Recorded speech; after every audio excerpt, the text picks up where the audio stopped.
Бидний энэ жилийн улсын төсвийн төслийг харж байхад ч тэр өмнөх жилүүдийг харж байхад тэр за эдийн засаг докторцсны дагууч тэр юм уу ер нь улсын төсөвт бол боломжлолцоо их харагдаж байгаа.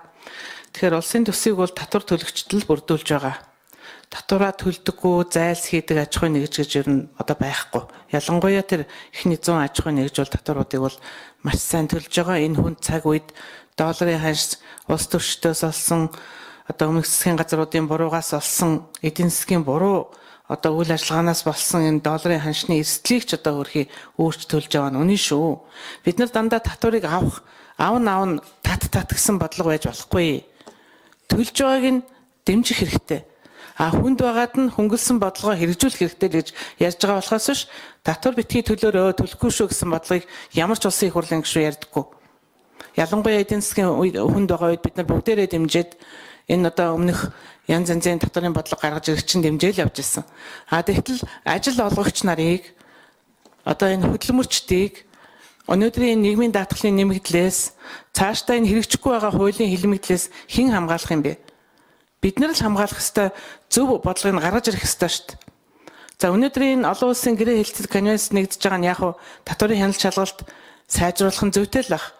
Нөгөө талдаа улс орныхоо хөгжлийг хэн бүтээж гэн, баялагийг хэн бүтээж гэн, энэ олон хөдөлмөр хийж байгаа ард иргэдийн чинь амьдрал дээрдэж гин үгүй юу? Манай Монгол төгрөгч нь валютын ханштай харьцуулахаар улам л унаад байна. Орж байгаа орлого нь тэр хэмжээгээр хүний орлого унаад байгаа. Тэгээд татварыг бага байна гэж ярих ямар ч тийм үндэслэл байхгүй. Бусад улс орны нэг хүнд ноогдож байгаа орлогыг харал та. Ямар байна? Манай өнөөдөр нэг хүнд ноогдож байгаа орлого чинь төгрөг шилжүүлээд харахад өчүүхэн бага байна. Энэтэй харьцуулахад татвар өндөр байна. За дээр нь юм хийх гэж бүтээх гэж байгаа аж ахуйн нэгжүүдэд бол маш хүндрэлтэй байна өнөөдөр. Хөрөнгө оруулалтынхаа хуулийг хэрэгжихгүй улмаас л энэ хүндрэлүүд гарч ирээд байгаа юм л да. Тэр бол нэг тэгээд энэ бүтээн байгуулалт хийж байгаа аж ахуйн нэгжүүд дээр олон 10 жилээр 20 жилээр 30 жилээр хөнгөлөөд дэмжиж өгөөч гэсэн юм огт байхгүй. Ерөөсөө байхгүй. Хитгэн нэг чухал зүйлэн дээр л аж ахуйн нэгжүүд бол дэмжлэх хүсэж байгаа. Тэгэхээр энэ татварын хяналт шалгалтын бодлогын зэрэгцээгээр татвараар дэмжих бодлогоудаа улс орныхоо хөгжилтэй уялдуулж хараач гэсэн санааг би хэлээд байгаамаа.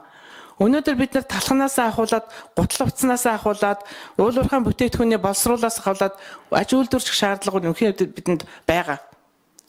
Аж үйлдвэрийг хөгжүүлэх шаардлага нь энэ чухал байгаа. Тэгэхгүй бүх юмаа л гаднаас судалдаж аваад бид нар бүх хэдэн доллароо импортын татвар төлөөл экспортод гарч байгаа ч юм байхгүй өөрөөсөө хараат байдалд орчод байна шүү дээ.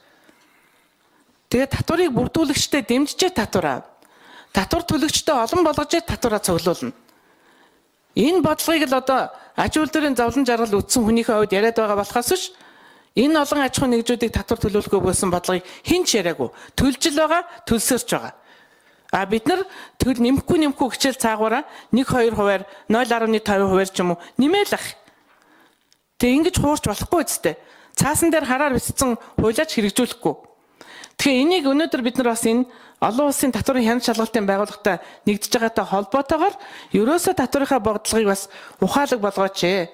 Уялдахгүй байгаа энэ хууль эрхцэн орчноо уялдуулаач. Аж ахуйн нэгжүүдийг ингээд битгий шүүхээр заваагаад олон жил ингээд дарамтанд явуулаад байгаа ч гэсэн л юм хэлж байгаа шүү дээ.